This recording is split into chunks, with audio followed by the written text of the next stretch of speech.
संस्कार देना पड़ेगा, ज्ञान और संस्कार जो भी कर सकते हो देना पड़ेगा। स्कूलों की ही जिम्मेदारी नहीं है कि सब कुछ वही करे। अब बोलिए जय सिया राम। पर राम जी पढ़ करके आई दिव्य संस्कार। जब जब राजमार्ग पे राम और लक्ष्मण की जोड़ी चलती है, भरत और शत्रुघ्न जी की जोड़ी चलती है, तो लोग अपना काम छोड़ छोड़ करके दर्शन करने आते हैं। और उनका परिवार तो ऐसा है, अयोध्या तो ऐसे कि सब चाहते हैं आज भी कि हमारा परिवार, हमारे घर के लोग हों तो राम जी के जैसे। राम जी जैसा बेटा भी चाहते हैं, लक्ष्मण जैसा भाई चाहते हैं, बहुएं कौशल्या जैसी सास चाहती हैं, और सासें सीता जैसी बहू चाहती हैं। सबकी तो यही चाहत है। और पति, लड़का चाहता है कि हमें सीता जैसी पत्नी मिले, और लड़की चाहती है कि मैं राम जैसा पति मिले। पूरा भारत कहता है।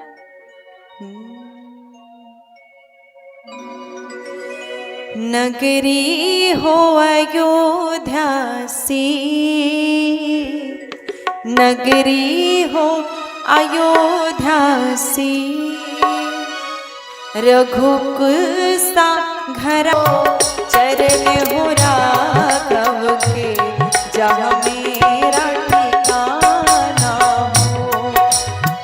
चरण हो राघव के, जहाँ मेरा ठिकाना हो।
संतान हमारी हो, लव उसके जैसी संतान हमारी हो।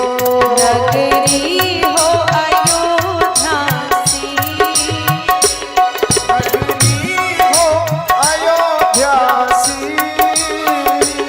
रघुकुल सा घराना हो, रघुकुल सा घराना हो। और चरण हो राघव के, जहाँ मेरा ठिकाना हो। चरण हो राघव के, जहाँ मेरा ठिकाना हो। जय हो।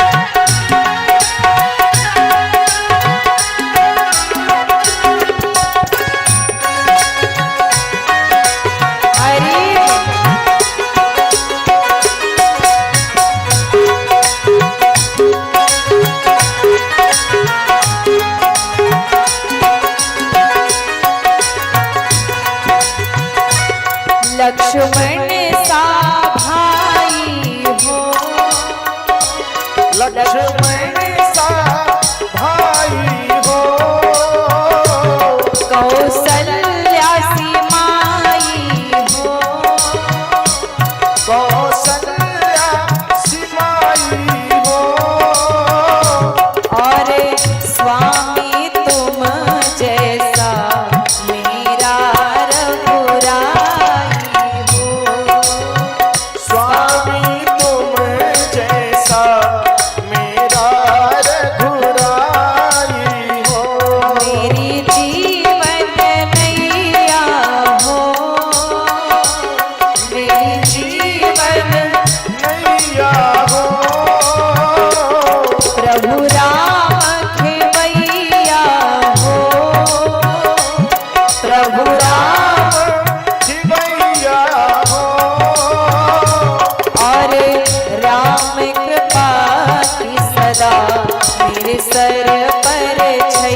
भगवन हर घड़ी तुम्हारा नगरी हो अयोध्या सी,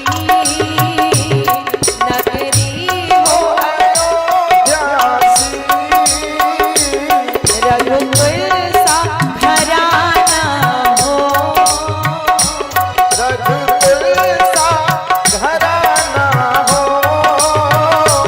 और चरण हो राघव के जहाँ मेरा ठिकाना हो, और चरण हो राघव के जहाँ मेरा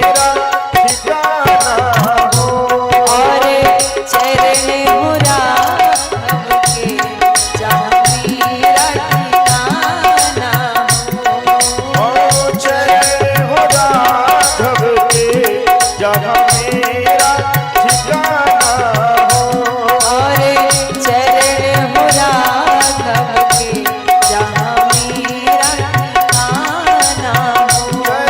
हो राघव के जहाँ मेरा ठिकाना हो। बोले अयोध्या धाम की। तो किसको किसको राम जी दशरथ जी जैसा परिवार चाहिए, किसको किसको इधर बताइए तो। इसके लिए पहले तो गुटखा खाना छोड़ना पड़ेगा।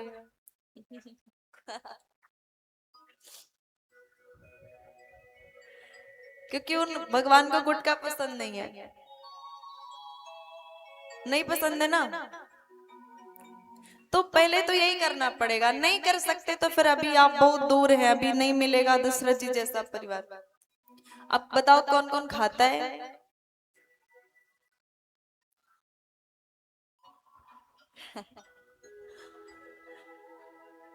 नहीं बताएंगे। अच्छा गुटखा की छोड़ो, वो तो थोड़ा छोटा है, उससे बड़ा है शराब। शराब कौन कौन पीता है? शराब नहीं पीते? कौन कौन नहीं पीता है? हाथ उठाइए।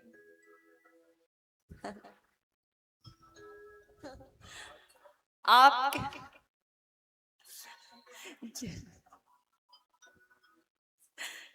जितने लोगों ने हाथ उठाए वो लोग नहीं पीते, बाकी सारे पीते हैं।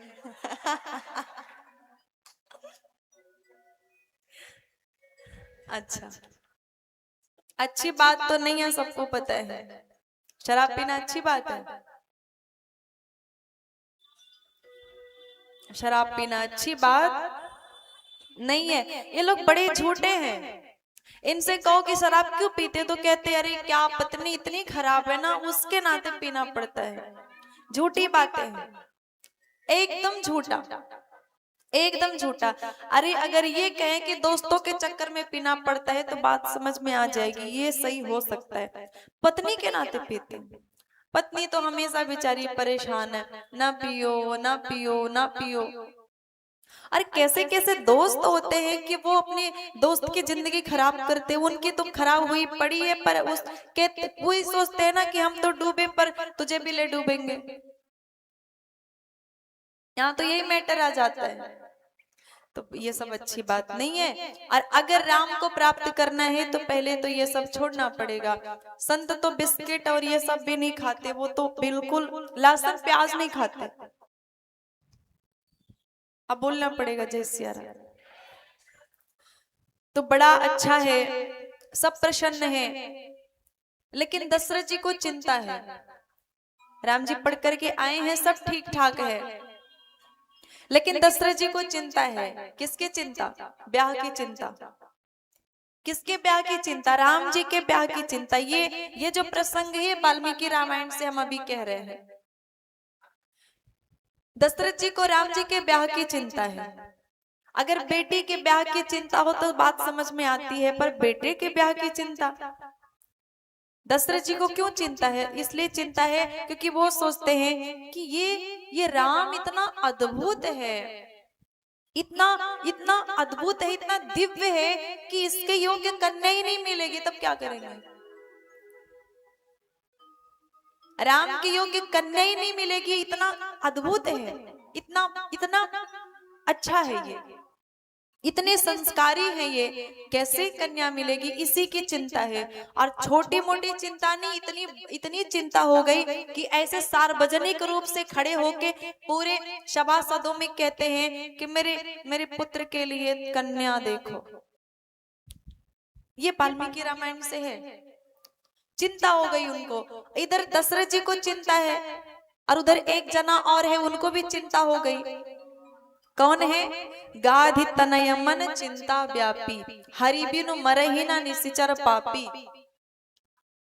विश्वामित्र जी को चिंता हो गई कि अब हमें अयोध्या जाना पड़ेगा और भगवान को लेके आना पड़ेगा, क्योंकि उनके बिना राक्षसों का संहार नहीं हो सकता। वही राक्षसों को मारेंगे तभी राक्षस मरेंगे।